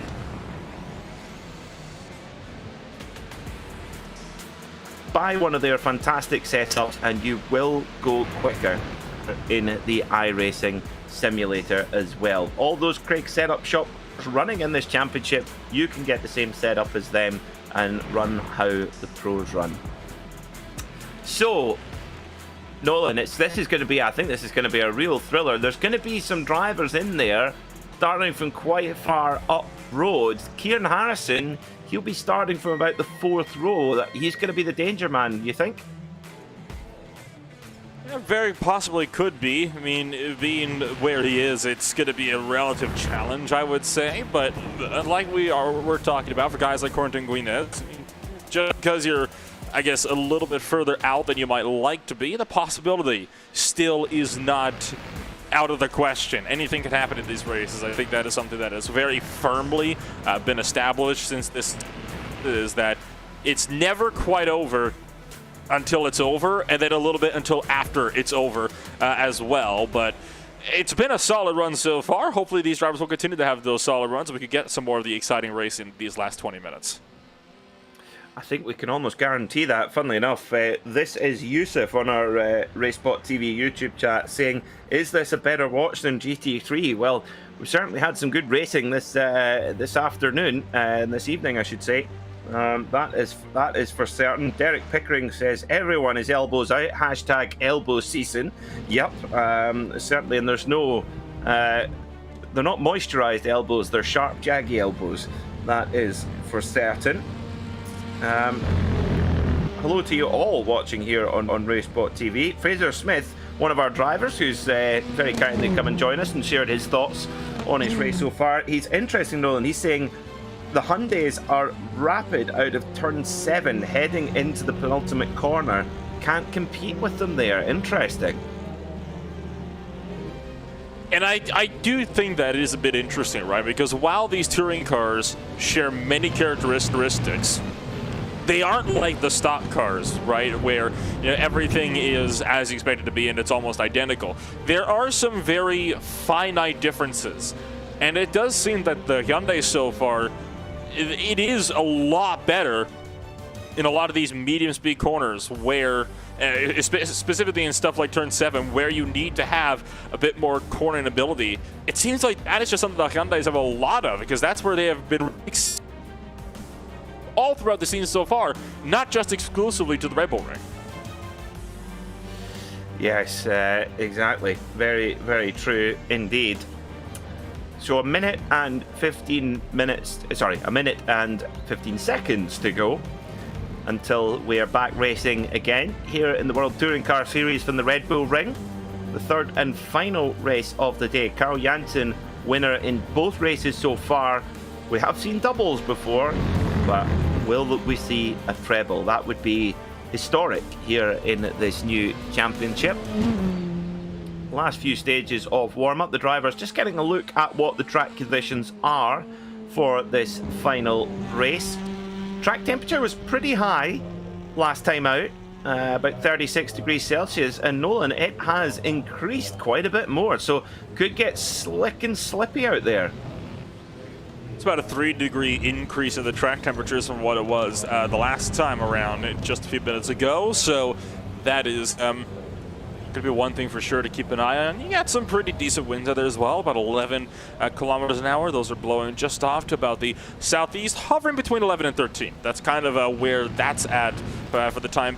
And it's a relatively warm day out there too, 24 degrees Celsius, but it's a content type of warm, right? Like, we're not talking like blazing heats out there. It's just a nice summer day, it would seem, or late spring, I guess you could say. Yeah, I think it's relatively cozy. 39 degrees Celsius track temperature. Could get a little bit slick and slippy for the drivers. We'll see how they handle that. A few of them doing practice starts at the moment, coming out of pit lane as well, just to see how they can get that away. About 350 horsepower or so from these TCR machines, so quite difficult to get that power down through the front wheels. Danny Lee will start on pole position for this third and final race of the day, with Ashley Beard alongside him in second position. Neil Butler and Alex Neller make up row 2, with Dan Rowbottom and Elliot Roberts on row 3. Dean Powell, Ollie Peacock, Kieran Harrison, Lee Berridge, Michael Avdoka and Rushworth are next up, with Mickey Doble, Wojciech Swiridovich, Dave Williams, Ross McFarlane and Ben Gregory rounding out the first 18. Oscar Mangan, Tom Dadswell, Ash Sutton, Pete Newman, Fraser Smith and race 2 runner-up Mark Fletcher. 25th is your race winner in race 2, Carl Janssen.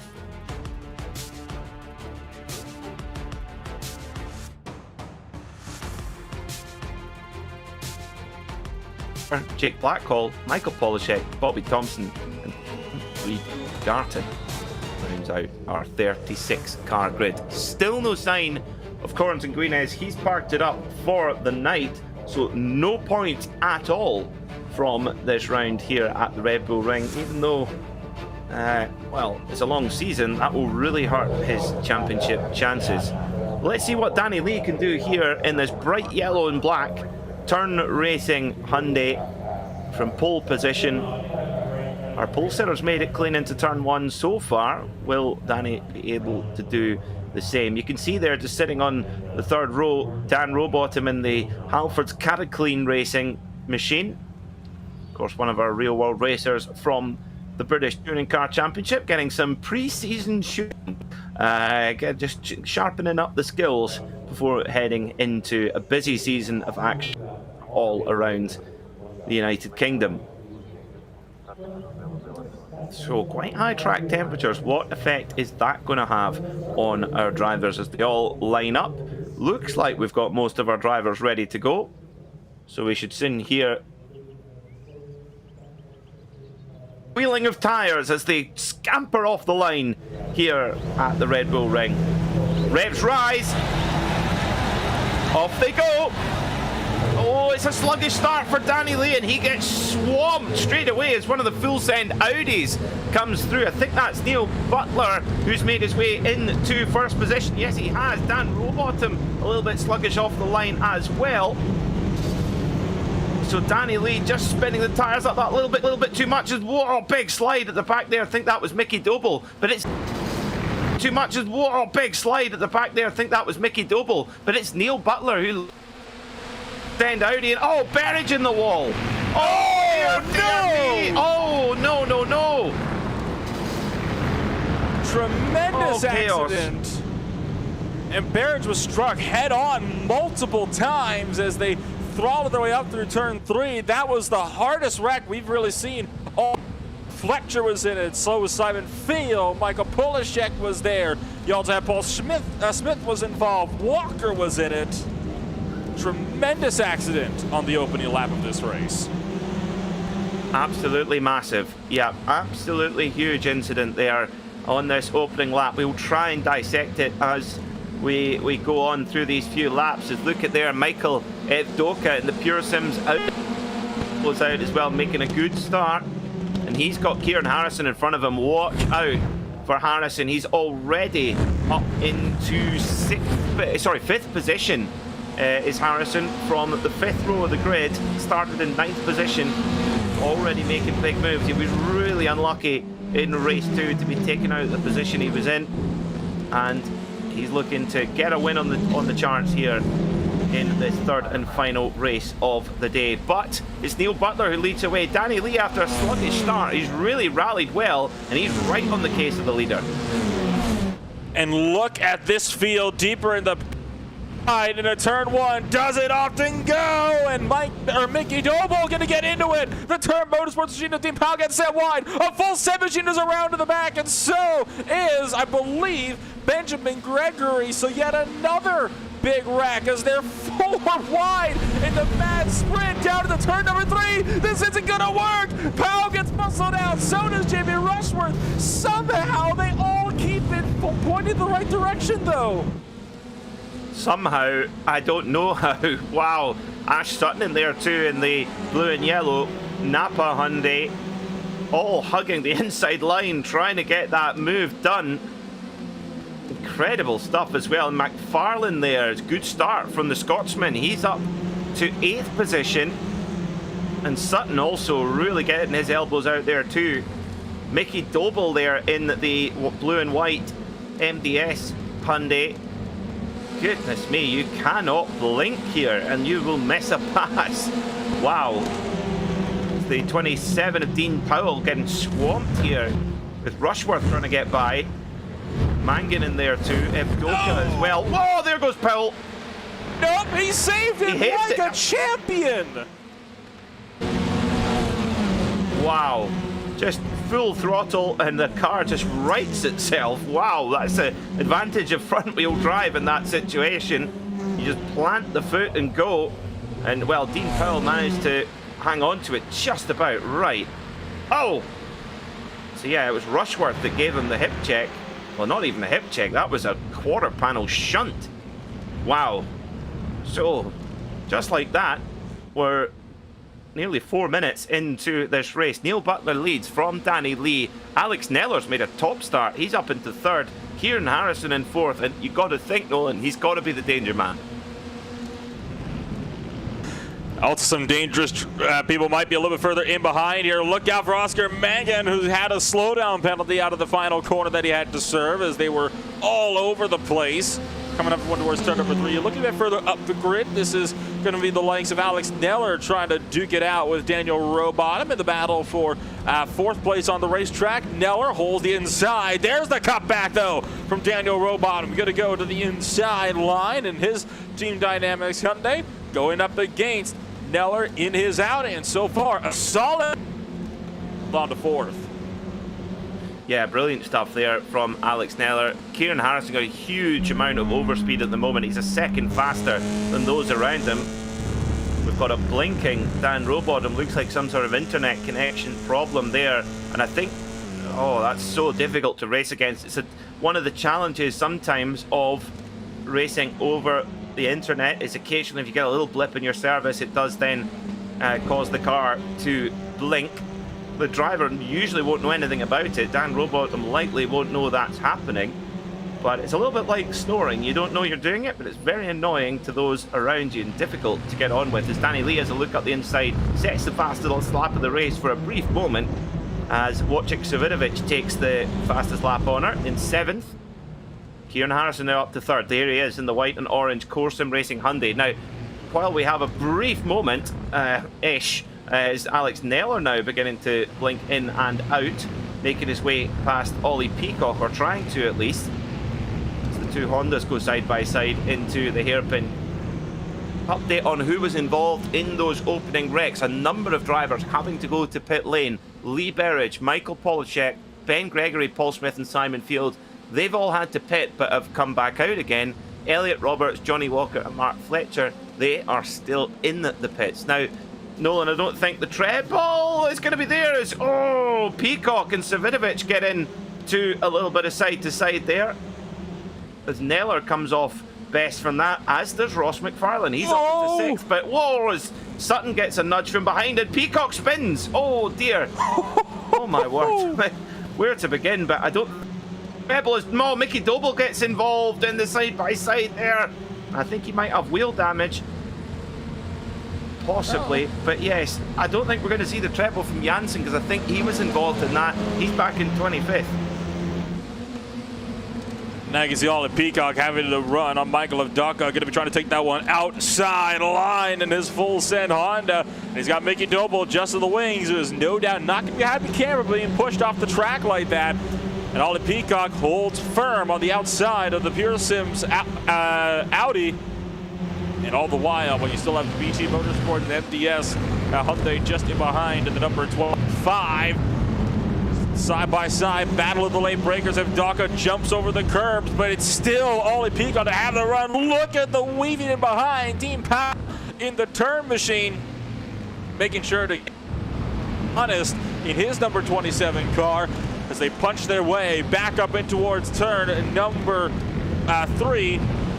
And once again, a fight of the late breakers, and Avduka just barely pulls out in front of that one.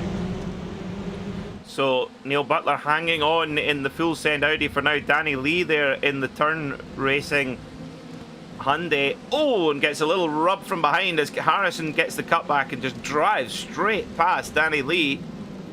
And Lee a little bit shell-shocked there as Harrison squeezes by. Harrison in no mood to take any chances. He's wanting to get to the front and pull away and try and get some points on the board from what has been, well, started off a good round, second place in race 1, taken out in race 2, had to drive through the field. A win would really get his night back on track as, oh, huge slide there from Ollie Peacock in the Honda as Avduka in the Audi trying to make his way through. This is bonker.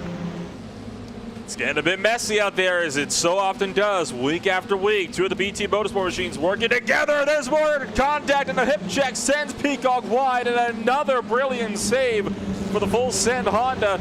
That will push Thompson and Doble up into 11th and 12th place. Check, I believe this is actually going to be 10th and 11th at the moment now for those two drivers. So excellent work on the BT Motorsport guys. They're working together here.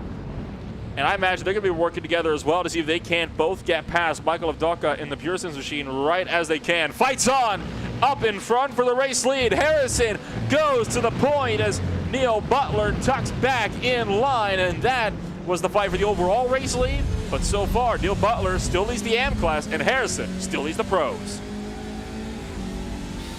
Yep. He's, Neil Butler's showing as a pro class driver on our timing screen, but he is actually in fact in AM. He's in second overall, leading the AM, so he's in a battle there with Danny Lee for that AM class victory and second overall at the moment. But Harrison looking strong, got a lot of pace underneath that Corsim Racing Hyundai, and he'll be wanting to pull away while his rivals are kind of caught up in the melee further back. So, what an encounter this has been. Half race distance is coming up. 10 minutes to go here at the Red Bull Ring.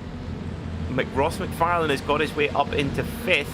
Dan Rowbottom still hanging on there in 4th. But Ash Sutton in the mix there too, in 6th position for the Napa Auto Parts Hyundai. There goes McFarlane having a look on Rowbottom, gets the move done. So how many places can McFarlane pick up? Of course, our championship leader, once again, not won any races so far tonight, Nolan, but he's just kept relentlessly accumulating those points. It's the consistency, right? It doesn't matter if you win a few races if you're not finishing all of the others. If you can even just, keep up in the top grouping without winning a single race, you can still be at a serious shot of winning the championship. I think most notably, at least from my experience from watching motorsports, would be Matt Crafton at the NASCAR Truck Series Championship, right? When he won the championship without winning a single race all season long. And now you can see the likes of Daniel Rowbottom looking to see if he can maybe even mirror, Ross McFarlane trying to see if he can mirror that and try to push through and hold on to the points lead despite not winning any races so far over the course of the night. All he's got to do is realistically finish inside the top 5 and he could be golden. Yeah, he certainly is golden at the moment. In 4th position is Bobby Thompson, one of our British touring car drivers, trying to make his, trying to get a move done on Michael Avdoka and the Pure Sims Audi.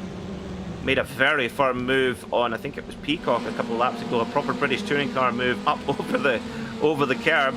But if touring car racing, there is a lot more that you can certainly do, or what is acceptable in the peloton, should we say.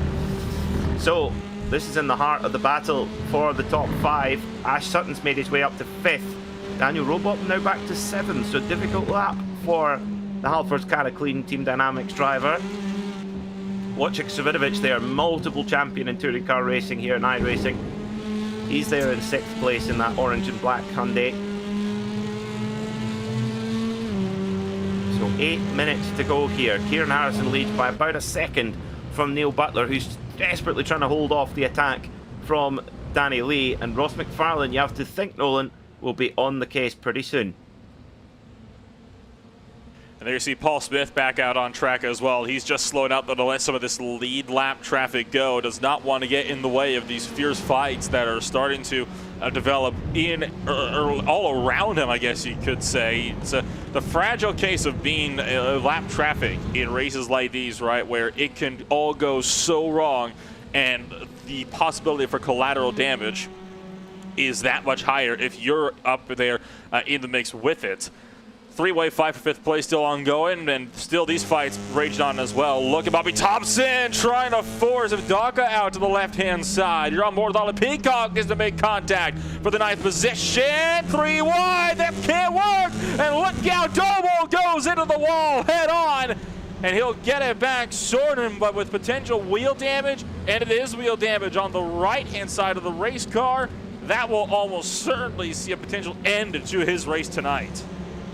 Yeah, a little bit of a sort of domino effect there, and Doble was really in the unfortunate position at the end of the pile. Peacock keeping his foot in it and then making contact with the back of Doble there.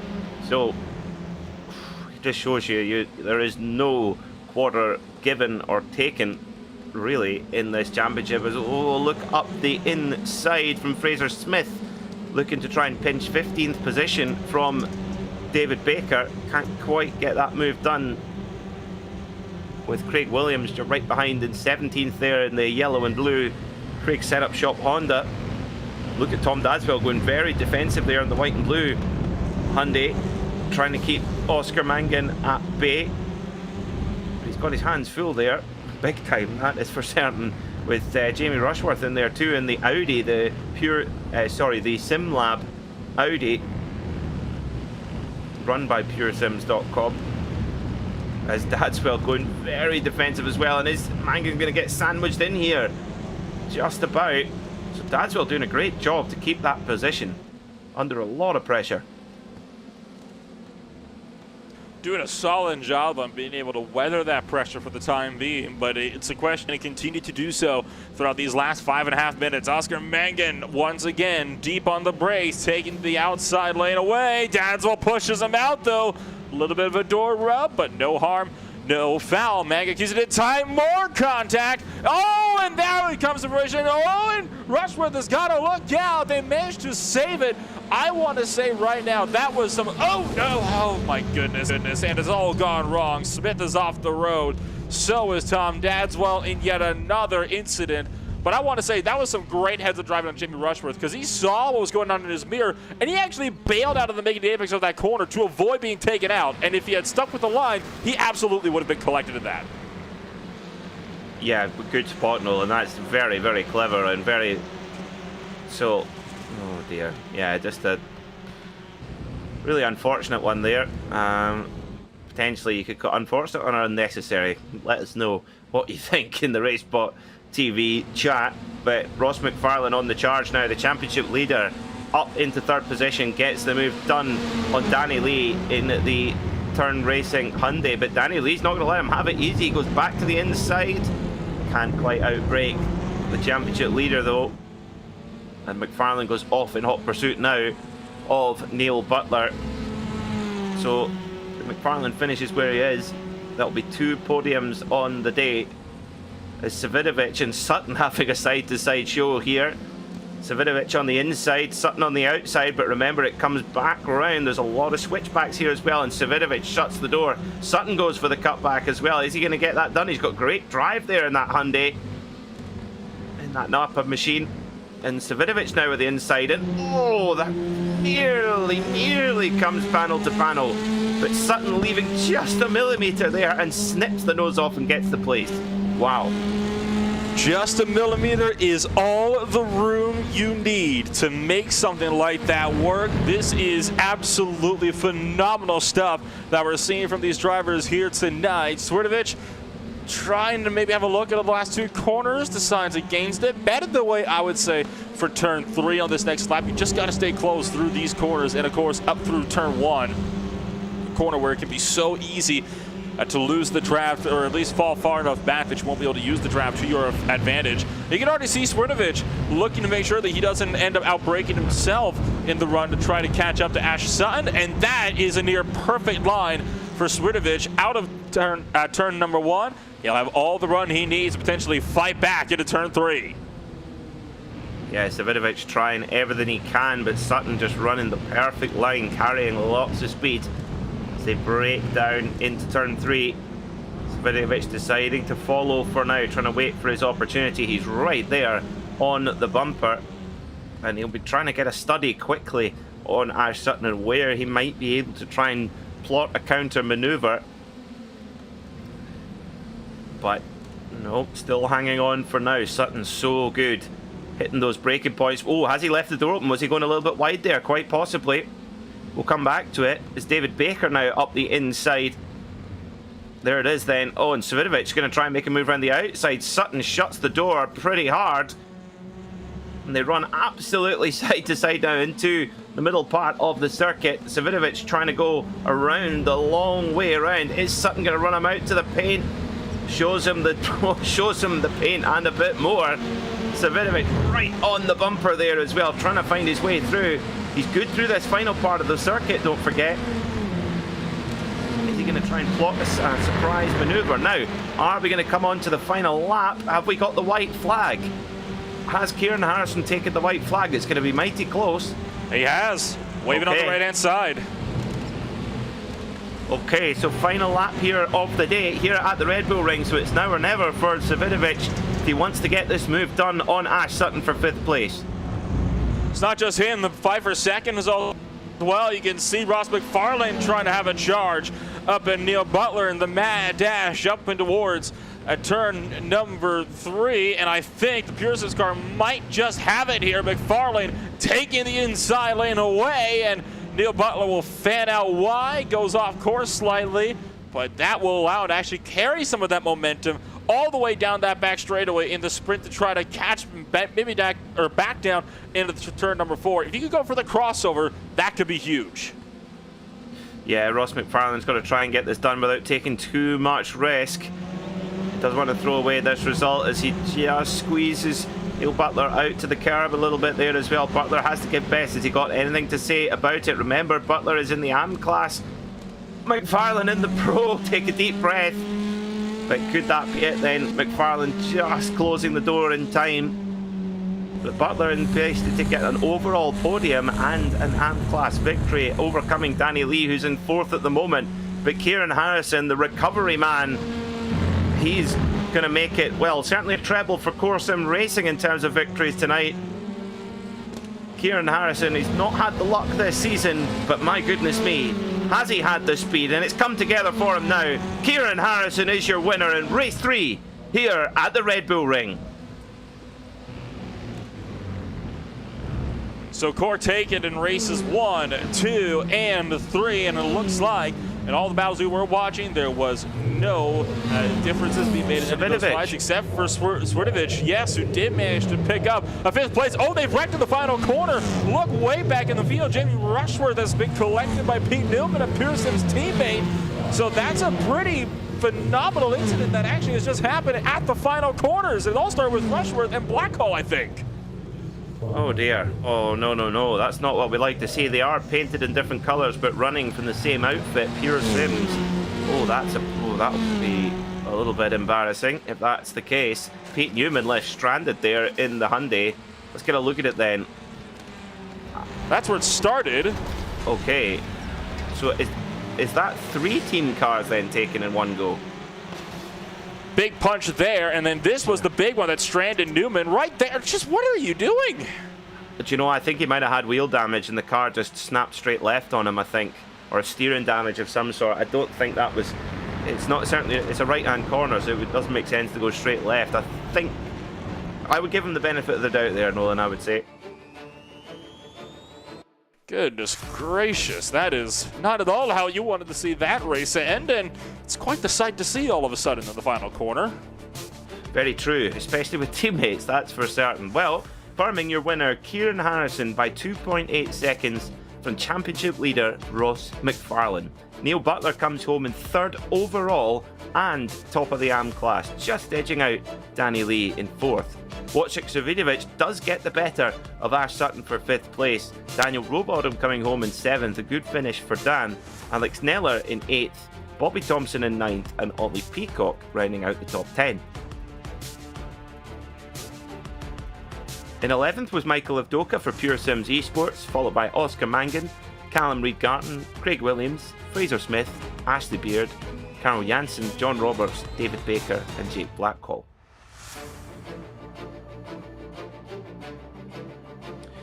First was Dean Powell for Turn Racing with the save of the day, that's for sure. Maybe not the result on the leaderboard, but certainly save of the day for the Turn Racing Hyundai driver.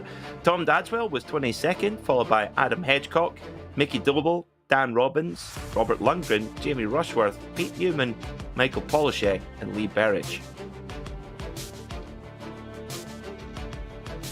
And last few, Ben Gregory, the last driver on the lead lap, with Phil Smith going a lap down, Simon Field not taking the finish, followed by Johnny Walker, Elliot Roberts, and Mark Fletcher. So 0 to 0 for poor old Mark Fletcher. 2nd place in race 2, and down at the very bottom of the order here in race 3.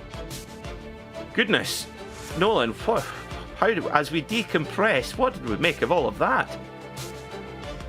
Is there anything that can be made out of that, is I think what could be said to that one. I mean, there was just nothing really that can really describe what we have seen. I mean, that was exciting, it was intense, and I have to say, has to be by far a vast improvement from the race that we saw at Donington Park, where it was just completely wreck-filled the whole way through. So we have a driver who is certainly involved right in the heat of the battle. Fraser Smith is down with Nolan Rempel. Indeed he is, and while Fraser Smith, you didn't manage to come home with the best of runs in race 3, you do still manage to make up 10 races. It was not a clean run out there for you. You were going to be beaten around left, right, and center. What was it like in the view of your eyes? Today was tough. In race 1, you probably saw I was getting bullied a bit. Then race 3, all I knew on lap 2 in turn 1 was I turned in at the apex. I just got completely T-boned. Luckily, I didn't end up in the wall, and the car seemed okay. Then I got back to like the top 15 maybe, and then I think Oscar Mangan and someone else had a bit of a coming together in the middle sector on lap 9, and I went up the inside, thought nothing of it. I don't know if one of them was sliding and caught me, but I then ended up in the gravel, back to P20 something, and then last corner I got 4 freebies. So yeah, to be honest, I'll be quite glad to see the back of this track. It was tough. Well, glad to see the back of this track, but in next week, it's a track that doesn't present as many overtaking opportunities. The Barber Motorsports Park is up next as we swing back stateside for the next 2 rounds in 2 weeks. What's going to be your take coming on over into Barber? Usually go quite well there. Me and my teammate Ollie did an endurance league there last year and had really good pace, so fingers crossed. But honestly, the Hyundais seem, obviously part of it's the driver, but some of the Hyundais are just unbeatable. They're so quick, so we'll see. Of course, we're entering the final half now of the championship with the close of round number 6. Are you content with where you're sitting at the championship, or are you always hungry for more? I'll take it. I think it could be a bit higher, but if I can finish a championship as the top non-Hyundai, hopefully in the top 5 or something, I'll be pretty happy. The main thing that we want to do is win the team's championship in the Pro-Am. Well, fingers crossed that you have yourself a solid run in the rounds going forward, and hopefully we'll be talking to you more in the future. Congratulations on the performance nonetheless from the Red Bull Ring, and best of luck in 2 weeks stateside. Thanks, guys. Cheers to you all for the broadcast. Thanks to my teammates, and thanks to Major's Garage. See you next week. Fraser Smith there joining us from Full Send Racing.